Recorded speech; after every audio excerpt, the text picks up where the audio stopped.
Hello students, welcome to our YouTube channel Sims Official 9 to 12. So students, today we are going to talk about class 12th mathematics syllabus.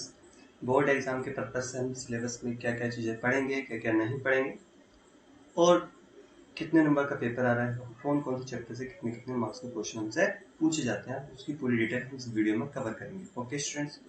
So student, अगर मैं बात करूँ simply एक चीज़ की, क्या board exam के purpose से हम जो पढ़ाई करेंगे वो ठीक रहेगी? अगर इसके सिलेबस के अकॉर्डिंग चलेंगे तो बिल्कुल ठीक, आप अच्छे मार्क्स गेन कर पाएंगे और बर्डन भी थोड़ा सा कम हो जाएगा. ठीक है. और अगर हम बात करें IIT JEE लेवल के एग्जाम के बारे में, सो बच्चों उसके लिए आपको सारी चीज़ें कवर करना ज़रूरी है. उसके लिए तो एक्स्ट्रा भी पढ़ना पड़ता है ना. सो स्टूडेंट्स, हम सिंपली बात करते हैं क्लास 12 बोर्ड एग्जाम के पेपर्स के बारे में. तो दो टर्म्स में पेपर होंगे, आपको पहले से पता होगा. ठीक है. टर्म 1 के सिलेबस के बारे में बात करें, कितने मार्क्स का क्वेश्चन पेपर आएगा, वो आएगा 40 मार्क्स का, 90 मिनट्स का पेपर होगा. ओके. सो अगर मैं बात करूं कि कितनी यूनिट आ रही है, 4 यूनिट आ रही है. ठीक है. रिलेशन एंड फंक्शन में 8 marks, algebra 10 marks, calculus 17 marks and linear programming हमारा 5 मार्क्स. ओके स्टूडेंट्स, अगर हम रिलेशन एंड फंक्शन के बारे में बात करें तो इसमें 2 चैप्टर है हमारे, relation and function and inverse trigonometric function, जिसमें से 8 मार्क्स के आपका क्वेश्चंस पुटअप किए जाएंगे. इसी के साथ साथ अलजेब्रा में आपका 10 मार्क्स, जिसमें आपकी मैट्रिक्स और डिटर्मिनेंट 2 चैप्टर भी इंक्लूड है. ठीक है. सो कैलकुलस में भी 2 चैप्टर है. तो कैलकुलस में जो 2 चैप्टर आ रहे हैं, एक है कंटिन्यूटी एंड डिफरेंशिएबिलिटी, दूसरी है एप्लीकेशन ऑफ डेरिवेटिव. 17 मार्क्स का अच्छा बड़ा क्वेश्चन है, इसमें अच्छे तरह से क्वेश्चन भी पूछे जाते हैं. लीनियर प्रोग्रामिंग का एक चैप्टर है, लीनियर प्रोग्रामिंग 5 नंबर की आएगी. ठीक है. टोटल मार्क्स आपके 40 होंगे और इंटरनल मार्क्स आपके 10 है. तो इंटरनल मार्क्स में बच्चों ध्यान देना है कि जो भी आपके पीरियडिक टेस्ट हैं, पीटी चल रहा है स्कूल में, उसको अच्छे से कवर करना है. ठीक है. 5 मार्क्स उसके हैं एंड 5 मार्क्स के अंदर आपकी जो लैब मैनुअल होती है, उसके अंदर जो एक्टिविटी होती है, जो भी आपके स्कूल वाले कराएंगे उसी से रिलेटेड उसके 5 मार्क्स. ओके स्टूडेंट्स, अगर हम बात करें रिलेशन एंड फंक्शन में क्या क्या पढ़ना है, तो रिलेशन एंड फंक्शन में यहाँ पे मैंने ये चीजें तो पढ़नी है. Type of relation, reflexive, symmetric, transitive, equivalence relation, ये होते हैं type of relation. 1 to 1 on to function, ये इजी टॉपिक है, आराम से कवर हो जाते हैं. अगर रिलेटेड सिलेबस की बात करूँ तो रिलेटेड में चैप्टर 1 में हमारे कंपोजिट फंक्शन और बाइनरी ऑपरेशन, एक्सरसाइज 1.3 एक्सरसाइज 1.4 के है. ये डिलीटेड पोर्शन हमारे, यानी कि सारे के सारे एक्सरसाइज 1.3 के और 1.4 के सारे क्वेश्चन आपको छोड़ देते हैं. ओके. ये आपके रिलेटेड एग्जाम्पल्स भी हैं, सारी डिटेल आपकी इस PDF में मिल जाएगी. और ये PDF आपको हमारे कमेंट बॉक्स में या फिर आपके डिस्क्रिप्शन में हम आपको लिंक प्रोवाइड कर देंगे, फिर डाल देंगे. Okay students. सो नाउ अगर हम चलते हैं क्या इनवर्स ट्रिग्नोमेट्रिक फंक्शन यानी कि सेकंड चैप्टर पे, तो डेफिनेशन, रेंज यानी कि एक्सरसाइज 2.1 के सारे क्वेश्चन यानी कि उससे related definition, range, domain, principal value range, ये इजी क्वेश्चन आएंगे, आराम से कर लेंगे. और जो रिलेटेड क्वेश्चन है इसका क्या है, प्रॉपर्टीज ऑफ ITF. ठीक है. यानी कि जो ITF से रिलेटेड प्रॉपर्टीज होती हैं. एक्सरसाइज 2.2 इतनी बड़ी एक्सरसाइज भी है, इससे अच्छे खासे क्वेश्चन भी पूछा था पहले, वो सारे के सारे क्वेश्चन नहीं आएंगे. ठीक है. सो बच्चों, अब चलते हैं सेकंड यूनिट यानी कि अलजेब्रा में. तो अलजेब्रा में मैट्रिक्स में पढ़ेंगे. मैट्रिक्स में सारे concept, notation, order of matrix, equality type of matrix, ये सारी चीजें पढ़नी. ठीक है ना. एक्सरसाइज 3.1, 3.2, 3.3 तक, यानी कि symmetric matrix, skew symmetric matrix, transpose of matrix, operation of matrix, addition, multiplication, scalar multiplication, properties of addition, multiplication and scalar multiplication, और उसके साथ साथ non commutativity of multiplication of matrix, invertible matrix भी हमें पढ़नी है. ठीक है.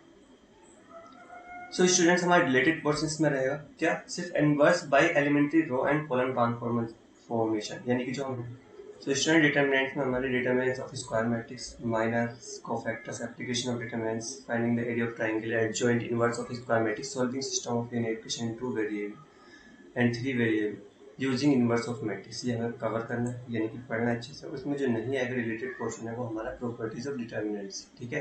यानी कि एक्सरसाइज 4.2, एक्सरसाइज 4.6 में छोड़ दिया. एक्सरसाइज 4.6 का सिर्फ पार्शियल थोड़ा सा, यानी कि एक्सरसाइज क्वेश्चन 1 से लेकर क्वेश्चन 6 तक हमें नहीं कवर करना. ओके बच्चों.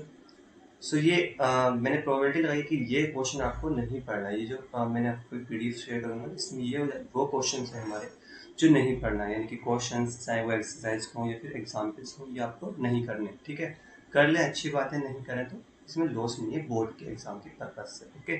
सो चलते हैं चैप्टर नंबर 5 पर. चैप्टर नंबर 5 यानी कि कैलकुलस का इनमें दो चैप्टर आ रहे हैं आपकी, continuity and differentiability and application of derivatives. अगर मैं कंटिन्यूटी एंड डिफरेंशिएबिलिटी की बात करूँ आपसे, तो इसमें हमें सब कुछ पढ़ना है, इनकी continuity, differentiability, derivative of composite function, chain rule, derivative of inverse trigonometric function, derivative of integration function, concept of exponent, logarithmic function और derivative of logarithmic and exponent function, logarithmic differentiation, derivative of function express in parametric form, second order derivatives. Okay, ये बच्चों आपको cover करने हैं ये सारे topic. Simply इसमें अच्छा खासा बड़ा चैप्टर है, ठीक है। लेकिन इसमें जो 5.5 जो एक्सरसाइज है वो आपकी छोड़ देनी है। डिलीटेड पोर्शन जो है उसमें मीन वैल्यू थ्योरम आपको नहीं करनी है, ठीक है ना। अगर हम बात करें चैप्टर 6 में रेट मेजर और एप्रोक्सीमेशन ये आपको नहीं करना, यानी कि एक्सरसाइज 6.61 के सारे क्वेश्चन और 6.4 के सारे क्वेश्चन आपको छोड़ देंगे। कुछ क्वेश्चन कराएंगे तो वो हम उसमें कवर कर लेंगे कि कौन कौन से क्वेश्चन करने, ठीक है। थोड़े से क्वेश्चन करने 6.1 में से भी और 6.4 में से भी थोड़े से, मतलब 2-4 क्वेश्चन, उसके अलावा सारे कुछ होना, तो इसलिए ऑल क्वेश्चन रिलेटेड है, ठीक है।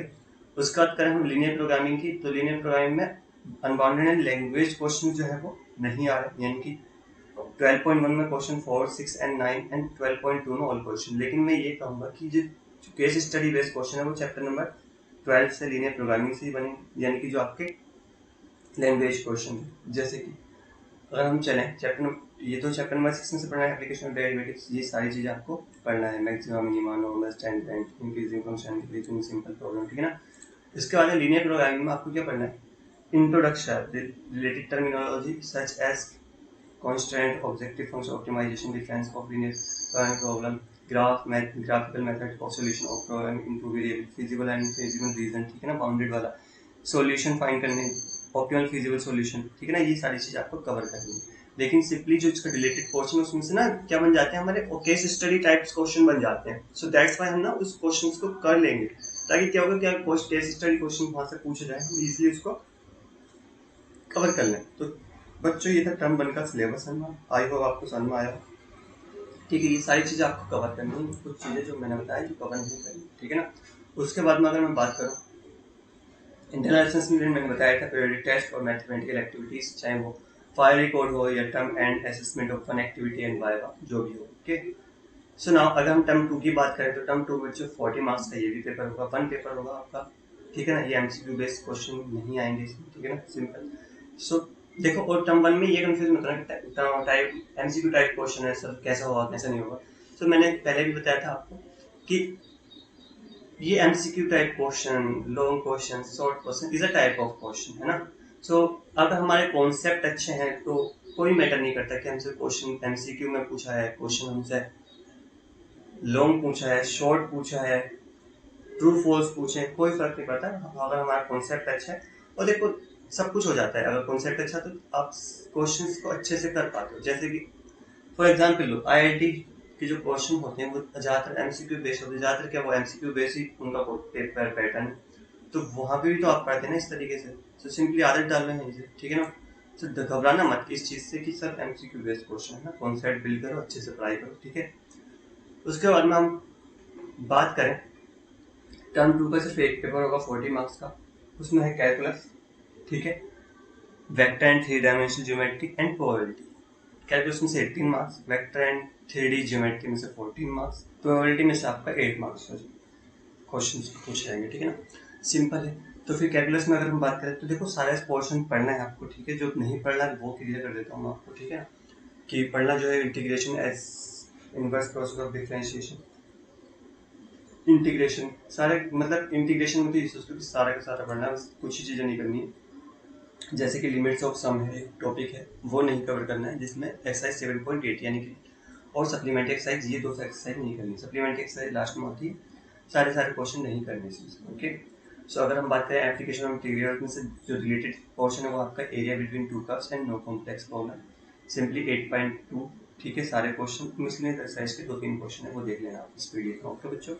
उसी के साथ साथ डिफरेंशियल इक्वेशन में formation of differential equation whose solution is given, चाहे वो होमोजेनियस डिफरेंशियल इक्वेशन है, ठीक है, dx upon dy is equal to fx upon y, यानी कि dy upon dx is equal to fy upon x, वो हमें पढ़ना है, ठीक है ना। और जो नहीं पढ़ना उसका होमोजेनियस डिफरेंशियल इक्वेशन का देखो dy अपॉन dx और वाई अपॉन एक्स पढ़ना है, और क्या नहीं पढ़ना है आपको, d x upon d y, differential equation d f x upon y नहीं पढ़ना है। इसी के साथ साथ linear differential equation second form की नहीं पढ़नी है, फर्स्ट फॉर्म की हमें दे रखी है, इसको हमें कवर करना है अच्छे से। ओके बच्चों, सो सिंपली अगर हम बात करें डिफरेंशियल इक्वेशन, ये हो गया हमारा, ठीक है, यानी कि 9.3 के जो सारे क्वेश्चन है वो नहीं करने हैं हमें, ठीक है, और 9.6 का सिर्फ एक क्वेश्चन वो भी कर ले तो कोई दिक्कत नहीं है, ठीक है। फिर वेक्टर अलजेब्रा में स्केलेटल प्लेट्स है, ये सिर्फ आपकी सप्लीमेंट्री एक्सरसाइज है स्केलेटल प्लेट्स की, ठीक है, तो वो तो हम बाद में उसको कराएंगे नहीं, ठीक है ना, क्योंकि सप्लीमेंट्री एक्सरसाइज है और scalar plates product of vectors आ भी नहीं रहा है तो उसको कराने का कोई फायदा नहीं, ठीक है ना। एंगल्स की बात करें हम, थ्री डायमेंशनल ज्योमेट्री में जब एंगल्स फाइंड करते हैं ना तो वो क्वेश्चन नहीं आएगा, ठीक है ना। हम क्या करते थे यहाँ पे, जैसे कि थ्री ज्योमेट्री में डायरेक्शन कुजीन है हमारा, direction ratio of line joining two points, Cartesian equation of vector, equation of line, coplanar squiggly line, sorted distance between two lines, Cartesian point vector equation of a plan, and distance of point from a plane। ये हमें cover करना है, बस हमें angles find नहीं करने simply, तो ठीक है। जो एंगल्स के एक्सरसाइज हैं दो क्वेश्चन हमें 11.2 में थे और 11.3 में भी 3-4 क्वेश्चन थे, वो हमें नहीं करने, ठीक है ना।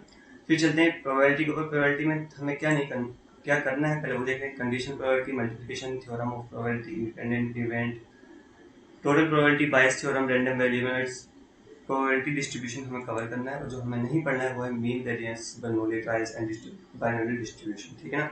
यानी कि 13.4 के 7 क्वेश्चन, 10 से लेकर 17 तक एक क्वेश्चन, एंड 13.5 के सारे क्वेश्चन हमें नहीं करने, ठीक है ना।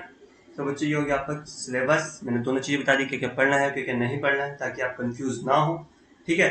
और करना किस तरीके से, पहले ये चीज़ों समझो कि इसमें भी क्या रहेगा, पीरियडिक टेस्ट आपके 5 मार्क्स के रहेंगे और एक्टिविटी आपकी यानी कि बायो वगैरह 5 मार्क्स का रहेगा, ठीक है ना। सो बच्चों दैट्स इट फॉर टुडे। आपको एमसीक्यू बेस्ड क्वेश्चन से डरना नहीं है, मैंने आपको पहले ही बताया था कि it is a type of question, concept आप अपने बिल्ड कर लो, ठीक है।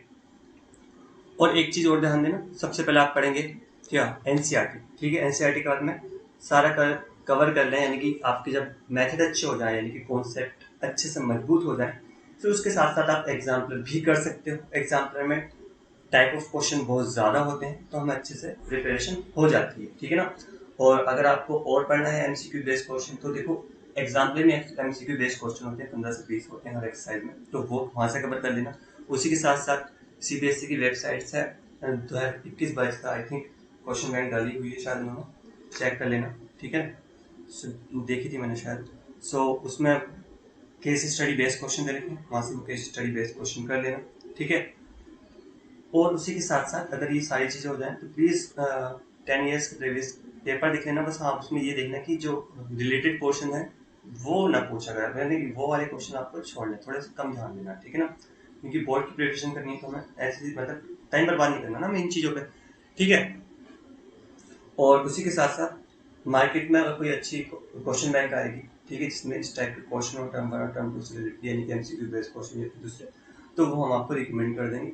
उसी के साथ साथ अगर आप करना चाहते हो तो आरडी शर्मा या एलएसआई और कर सकते हो, ठीक है। टाइप ऑफ क्वेश्चन बहुत ज़्यादा होते हैं, आईआईटी जेईई लेवल की प्रिपरेशन हो जाती है अगर आरडी शर्मा हम कर लेते हैं तो, ठीक है। सो इस वीडियो के लिए बस आज इतना ही, ठीक है ना। अगर वीडियो पसंद आई तो लाइक कर देना, शेयर कर देना, सब्सक्राइब कर देना। मिलते हैं आपसे नेक्स्ट वीडियो लेक्चर में। Till then take care.